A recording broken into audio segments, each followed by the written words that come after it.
O trabalho do Paulo Freire é um trabalho focado muito forte sobre a ideia que ele tinha do ser humano como um sujeito capaz de aprender, de ensinar e, com isso, transformar o mundo.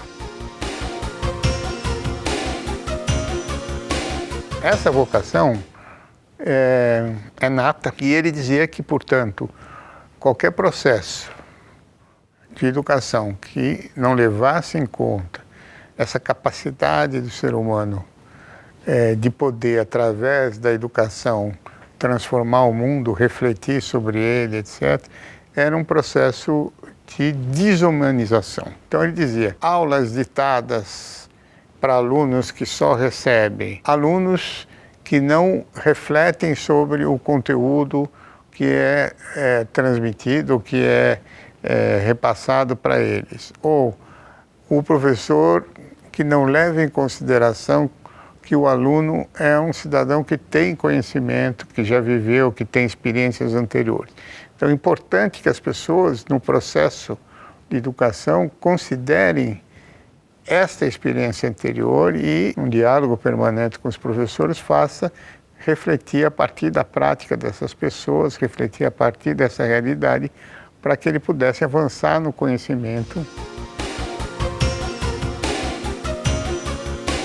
Esse programa de alfabetização proposto pelo Paulo Freire veio a partir de um convite do presidente da República, na época o Jean Goulart, que tinha participado de uma experiência realizada pela equipe do Paulo e pelo próprio Paulo em Angicos, do Rio Grande do Norte, em 1963, e durante esse período em Angicos, Paulo Freire alfabetizou um conjunto de pessoas em 40 horas. Essa experiência de Angicos, pela sua agilidade e pelo fato de ser uma experiência em que os alunos refletiam sobre a sua própria realidade, trabalhavam sobre os problemas da sua existência.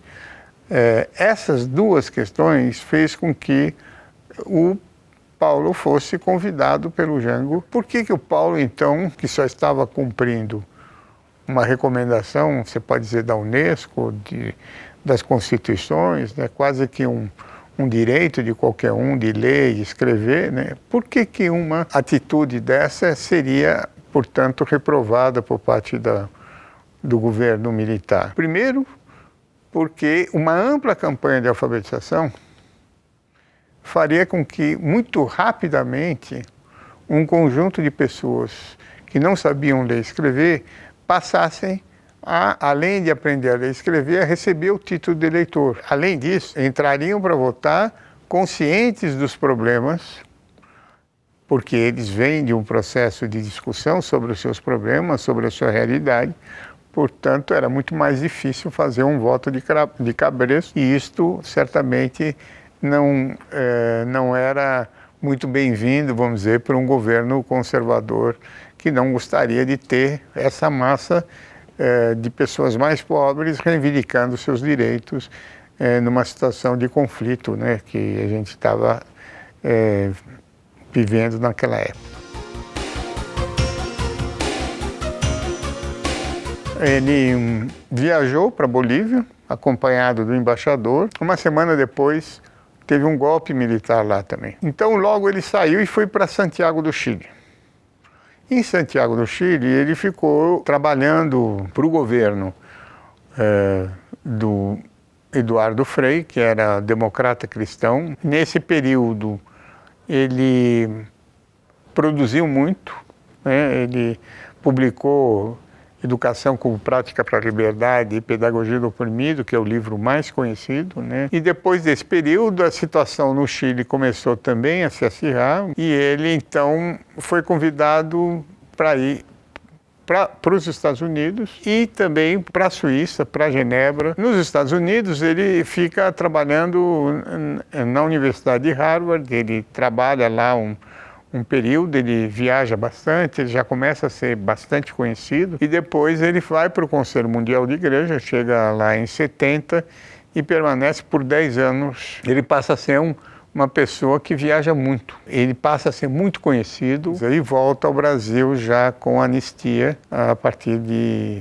1980. Ele vai trabalhar na PUC de São Paulo, na Católica, e na Unicamp, que é uma universidade estadual. Com a vitória da Luíza Erundina para prefeita de São Paulo, isto o levou a ser convidado para a Secretaria de Educação. E ele fica, vamos dizer, do mandato de 4 anos, ele fica 2 anos e meio. Durante esse período, pós-secretaria, ele escreveu muita coisa sobre escola, sobre o professor, sobre o papel do professor, sobre a educação escolar, né? Sobre a experiência dele na secretaria e a reflexão que ele tinha sobre o trabalho realizado. Ele já estava bastante fragilizado, teve um problema cardíaco e foi internado e faleceu. Ele é uma das pessoas mais conhecidas na área de educação no mundo. É um dos autores mais citados. Ele recebeu o título de doutor honoris causa em muitas universidades no mundo, mas como todo intelectual, como toda pessoa que tem uma produção teórica, também questionado sobre alguns aspectos, né? Pessoas que aceitam as teses dele, outras pessoas que não aceitam, que criticam, mas todos reconhecem nele um intelectual e principalmente um ator social, porque ele não era só um intelectual, né? Ele era uma pessoa que tinha uma prática permanente. Então ele é sempre muito reconhecido, talvez muito mais fora do que dentro, né? Agora, com todo o debate sobre o seu papel, sobre esses conflitos atuais com relação ao nome dele, está fazendo justamente aquilo que talvez aqueles que criticam não gostariam. Ele está se tornando mais e mais conhecido, as pessoas querem saber quem é, afinal, essa pessoa. Bom, primeiro que hoje no Brasil é muito pouca gente, né, que ainda é comunista, vamos dizer assim, ou que se auto-intitula comunista. Segundo, o Paulo nunca foi comunista. Ele foi muito crítico ao regime comunista, ao autoritarismo do regime comunista, e sempre disse isso claramente. Na década de 60, antes dele sair do país, ele estava alinhado com os nacional-desenvolvimentistas, com a parcela que entendia que o Brasil poderia, através de um mecanismo econômico, ter um crescimento industrial, capitalista. Os comunistas da época criticavam o Paulo Freire, né, por sua visão cristã, por sua visão desenvolvimentista, etc. Isso não quer dizer que o Paulo não se aproximasse dos socialistas. Ele foi uma pessoa que leu uma literatura marxista e certamente o Paulo não seria hoje aqui uma pessoa que apoiaria um governo autoritário e certamente não seria uma pessoa que apoiaria o capitalismo na forma em que ele vem se desenvolvendo com profunda desigualdade social. Ele era muito crítico a isso, né?